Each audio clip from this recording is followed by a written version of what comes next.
Dr. Ambedkar, Dalit national leader and architect of the Indian Constitution, states, democracy is not a form of governance, it is a mode of associated living, conjoint communicated experience, and attitude of respect and reverence for fellow beings. Shamefully, India is still home to the longest living social hierarchy in the world, the caste system, a graded inequality based on pure and impure bodies, where Dalits and women are the outcast. In addition to the nearly 378,000 cases of violence against women each year, since 2016, human trafficking numbers rose from 8,200 to 22,900, most of whom are Dalit. Crimes against Dalits has risen by 37% in the last decade, with only a 2.5% increase in conviction rate. Over 10 Dalit women are raped every day, and there's a staggering rise in the rape and murder of Dalit women since September 29, 2020, when a young Dalit girl was gang raped, mutilated, murdered, and burnt in Hathras, Uttar Pradesh, under the willful knowledge and watch of police and politicians. Authorized by the ancient caste laws of Manu, culturally embedded images of those cast out as different in women has normalized an acceptance of culturally ritualized violence against them for submissive compliance. A Dalit woman's body has become a permissible, dispensable space where dominant powers of caste, heteropatriarchy, religion, culture, politics, capitalism all gang up to rape, terrorize, and execute sacred ordinances of punishment. Self-ordained rapists are constantly on the lunge. Such extremist violence draws upon sanctioned institutions that bless and sustain systemic structural violence. The nation-state protects those who violate the constitutional rights of Dalits and all minority groups. It is imperative to condemn such unleashing of political power. Casteism pervades Indian economy at all levels.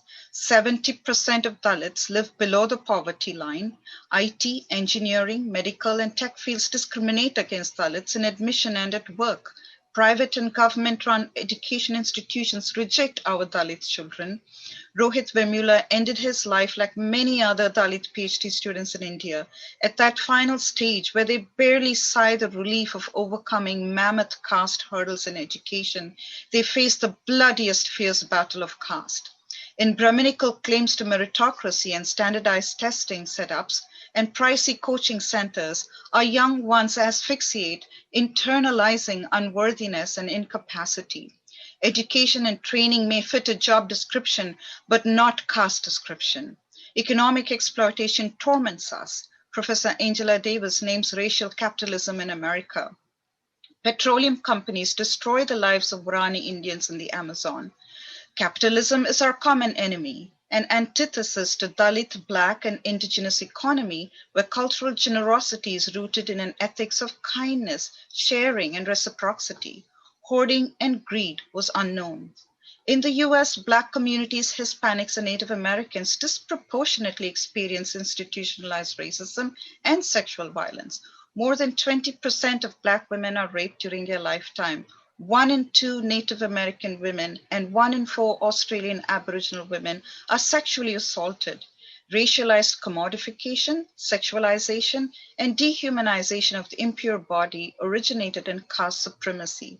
We are labeled traitors, strangers in our own land. The N-word was whipped on slaves as beasts of burden, and natives were documented as savages. Today, we strongly condemn the incarnations of fascism in patriarchy, Brahminism, white supremacy, caste supremacy, religious supremacy, and many more forms out there. Knowing historical processes of oppression, we gain strength from movements of human agency, activism, and social change. We stand with the Black Lives Matter movement in its historic momentum in the midst of a pandemic. Boldly we rise, refusing to be lynched as public spectacle in body and mind. We as a human community are capable of finding solidarity in this increasing pandemic of racist and casteist sexual violence. We raise our collective voice. Dalit lives matter, yes. We have to accept and feel the extremely painful fact that Dalit women are raped, mutilated, murdered, and burnt.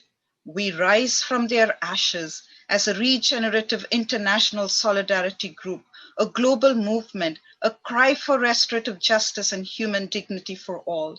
In the words of poet June Jordan, we are the ones we've been waiting for. We are here. Jai Bhim, Jai Savitri.